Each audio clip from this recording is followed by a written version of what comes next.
Mama Charity habari. Aniko zangu. Okay. Mama alikuwa anauliza ati kama unakumbuka ile kateni yake.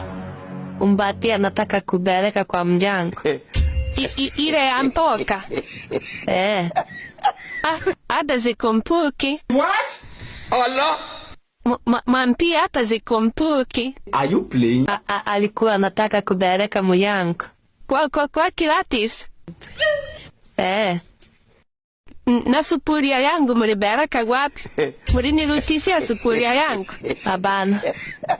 Pesa ndio mnachukua kutai. Wana mimi sikuatai sufuria yangu. Simbo. Lakini alikuwa anataka kupeleka kwa mjango. Foto. Ndio nakuuliza sufuria yangu mulinirudishia. Ilitoboka. Sagwa, enda mwambie apeleke hiyo sufuria kwa mjango.